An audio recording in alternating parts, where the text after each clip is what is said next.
Hello বন্ধুরা, আমি আপনাদের শাহি টুকরা রেসিপি শেয়ার করছি।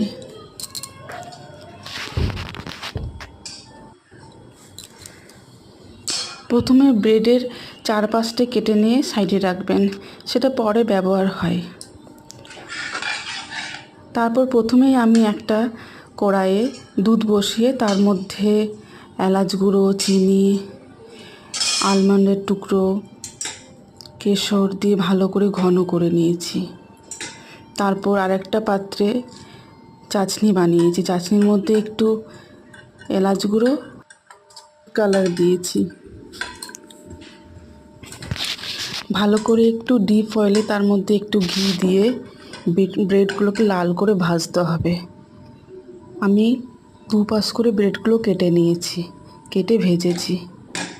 তারপর একটু গরম চাশনিতে ডুবিয়ে নিয়ে সঙ্গে সঙ্গে তুলে নিয়ে একটা পাত্রে সাজিয়ে রাখতে হবে। চৌকো পাত্র হলে খুব ভালো হয়, খুব ভালো সেট হয়েছে তাতে।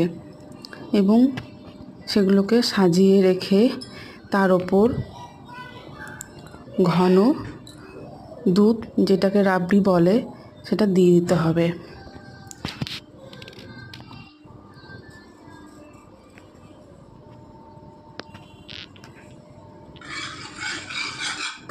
এই দেখুন কতটা ঘন হয়েছে।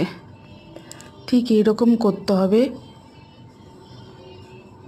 খুব বেশি ঘন বা তরল হলে হবে না, কারণ ব্রেডটা ভিজে যাবে, তখন খেতে ভালো লাগবে না।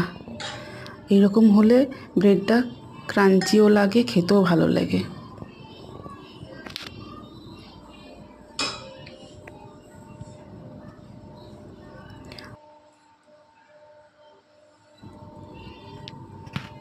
আপনারা ট্রাই করে দেখবেন, খুব ভালো লাগে, বাচ্চা বড় সবারই ভালো লাগবে।